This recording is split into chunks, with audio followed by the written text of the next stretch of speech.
스바냐 1장 1에서 9절 말씀입니다. 스바냐 1장. 아몬의 아들 유다왕 요시아의 시대에 스바냐에게 임한 여호와의 말씀이라. 스바냐는 히스기야의 현손이요 아마랴의 증손이요 그다랴의 손자요 구시의 아들이었더라. 여호와께서 이르시되 내가 땅 위에서 모든 것을 진멸하리라. 내가 사람과 짐승을 진멸하고 공중의 새와 바다의 고기와 거치게 하는 것과 악인들을 아울러 진멸할 것이라. 내가 사람을 땅 위에서 멸절하리라. 나 여호와의 말이니라. 내가 유다와 예루살렘의 모든 주민들 위에 손을 펴서 남아있는 바알을 그곳에서 멸절하며 그 말임이란 이름과 및 그 제사장들을 아울러 멸절하며 또 지붕에서 하늘의 뭇 별에게 경배하는 자들과 경배하며 여호와께 맹세하면서 말감을 가리켜 맹세하는 자들과 여호와를 배반하고 따르지 아니한 자들과 여호와를 찾지도 아니하며 구하지도 아니한 자들을 멸절하리라. 주 여호와 앞에서 잠잠할지어다. 이는 여호와의 날이 가까웠으므로 여호와께서 희생을 준비하고 그가 청할 자들을 구별하셨음이니라. 여호와의 희생의 날에 내가 방백들과 왕자들과 이방인의 옷을 입은 자들을 벌할 것이며 그날의 문턱을 뛰어넘어서 포악과 거짓을 자기 주인의 집에 채운 자들을 내가 벌하리라. 사랑하는 형제 여러분, 2월 14일 화요일 새벽 목상에 오신 것을 환영합니다. 오늘부터 스바냐를 시작합니다. 스바냐는 히스기야 왕의 4대 손이고 남유다 제16대 왕인 요시야 시대에 활동했습니다. 왕족이므로 왕궁 출입을 자유롭게 하면서 요시야 왕의 종교개혁에 많은 영향을 주었을 것으로 보입니다. 즉 요시야 왕이 16세의 어린 나이에 여호와를 찾고 24살에 우상 척결을 시작하여서 율법책 발견으로 인해서 대대적인 종교개혁을 단행하는 등의 행적은 스바냐의 영향 아래서 시행된 것으로 봐도 무방하다 하겠습니다. 아마도 본서는 요시야 왕의 종교개혁 시작 전인 주전 630년경에 기록되었을 것으로 봅니다. 처음부터 7절에 보면 여호와의 날, 그리고 8절에 여호와의 희생의 날을 선포하는 것을 보아서 알 수가 있죠. 당시 남유다는 정치적으로 아수르의 속국으로 있었고요. 요시아의 선왕인 므낫세 아몬 그리고 요시아 즉위 초기까지는 남유다는 아수르의 비위를 맞추고 아수르인들이 섬기던 우상들을 대거 들여와서 숭배하는 등 정치적 종교적 암흑기였습니다.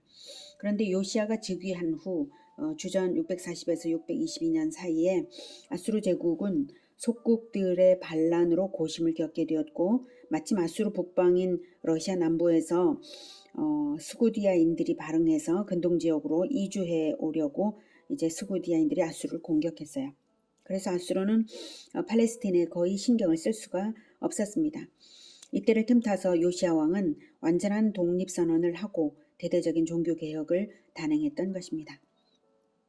스바냐 선지자의 예언은 바로 이러한 요시아 왕의 종교개혁에 박차를 가했습니다. 즉 스바냐 선지자는 남유다 제13대 왕 히스기야의 종교개혁 이후에 그 아들 므낫세 때부터 다시 극성하기 시작한 바알 숭배와 1월 성신 숭배 등의 종교적 죄악, 지도층의 부정 이런 것들을 집중 공격하면서 여호와의 날의 심판을 선포하여서 회개를 촉구함으로써 요시아의 종교개혁에 힘을 실었습니다. 1절 아몬의 아들 유다왕 요시아의 시대에 스바냐에게 임한 여호와의 말씀이라. 스바냐는 히스기야의 현손이요 아마랴의 증손이요 그다랴의 손자요 구시의 아들이었더라. 네. 시대 배경은 유다왕 요시아의 시대이고요. 예언의 원천은 여호와의 말씀이라고 신적 기원을 밝히고 있고요. 기록자는 히스기야의 현손 스바냐입니다. 2, 3절 여호와께서 이르시되 내가 땅 위에서 모든 것을 진멸하리라.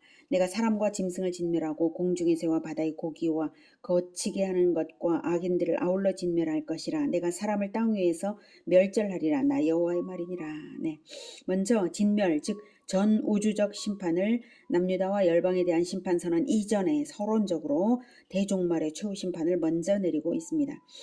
공중의 새와 바다의 고기와 거치게 하는 것과 악인들을 아울러 진멸할 것이라고 노아 때의 홍수 심판을 떠올리게 하는데요. 노아 때의 홍수가 전 세계에서 오직 8명의 노아 가족을 제외하고는 단 한 사람도 죄인들은 남김없이 진멸하셨죠.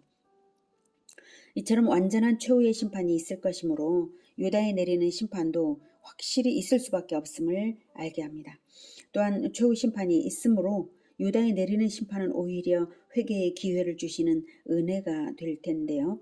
아무튼 이 정도로 엄하게 말씀하시는 것은 요시아의 할아버지 므낫세와 요시아의 아버지 아몬이 악정과 우상숭배로 인해서 온 나라에 죄악이 관영했기 때문이고요.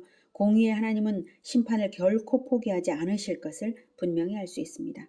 노아 홍수가 최후 심판의 예표가 되듯이 남유다에 대한 심판은 모든 열방에 대한 심판의 예표가 될 것이었습니다.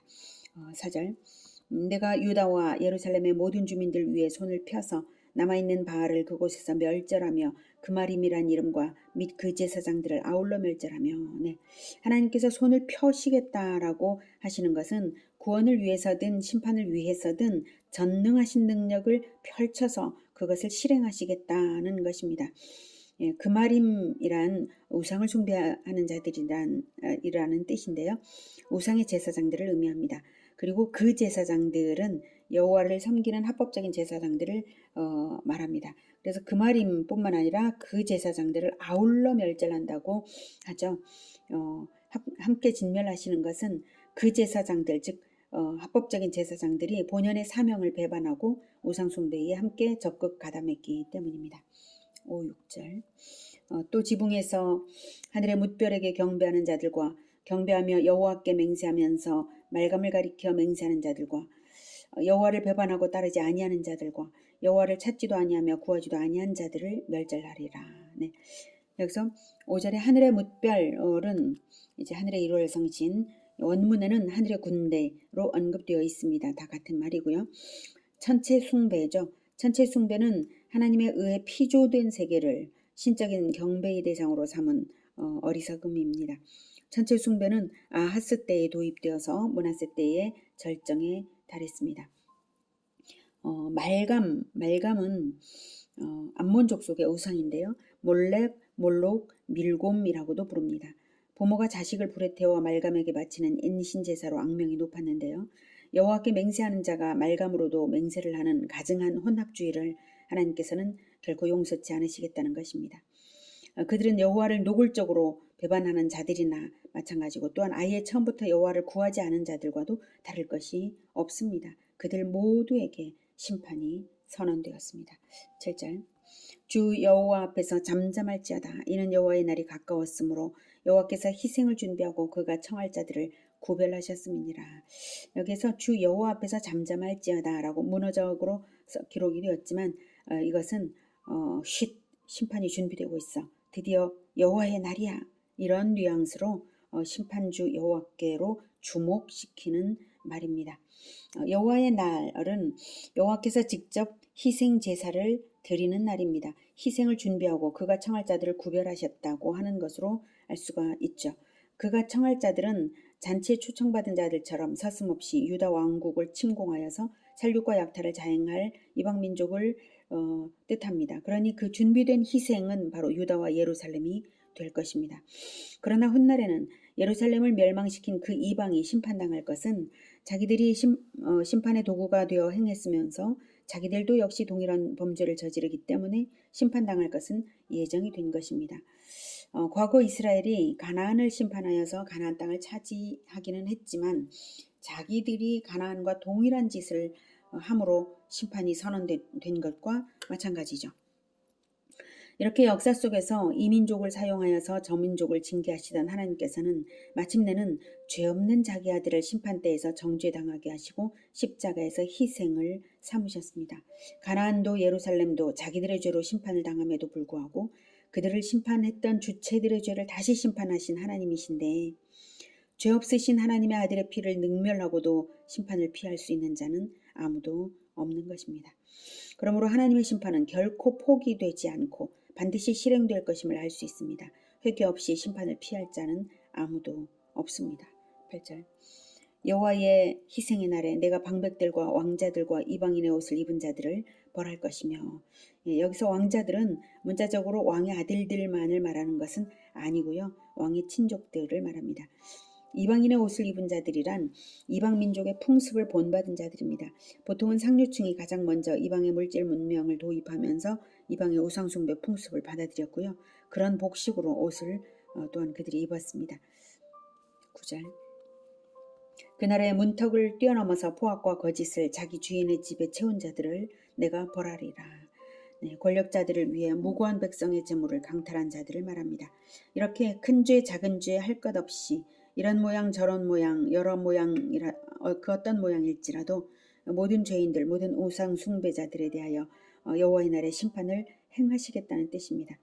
오늘은 여호와의 날 심판이 모든 범죄자들에게 내려질 것이고 반드시 심판이 있을 것을 보았습니다. 이미 하나님은 역사 속에서 진멸을 예표하는 심판을 주셨습니다. 노아 홍수가 그렇고요. 소돔과 고모라가 그렇고요. 심지어는 언약 백성 이스라엘 내에서도 고라와 다단과 아비람의 가족들이 그랬습니다. 하나님께서는 이미 언약을 먼저 주시고 오직 믿음으로써 구원을 먼저 받도록 먼저 행하신 후에 신실하게 따르도록 오래 참으시며 가르치십니다. 그러므로 끝까지 신실하게 오직 우리의 대속주 되신 그리스도의 모범을 따르며 그리스도의 이름으로만 살아야 하겠습니다. 그러면 여호와의 날이 신실하게 믿는 우리들에게는 심판의 날이 아니라 구원 완성의 날이요 승리의 날이 될 것입니다. 기도하겠습니다. 하나님, 여호와의 날이 반드시 있을 것이며 우리는 오히려 여호와의 날을 기다리는 자들로 살아가겠습니다.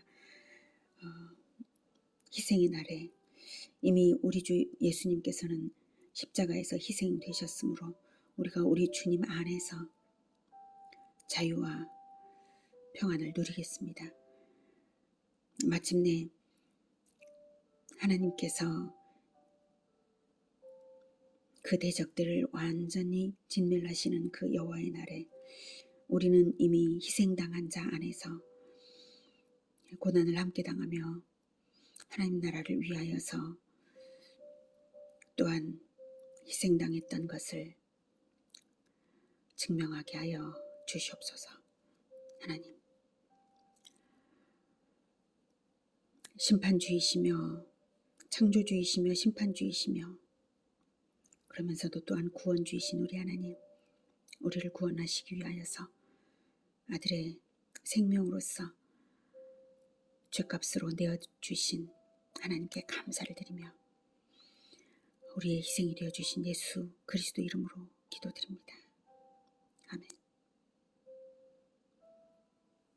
이어지는 시간은 개인 기도 시간입니다.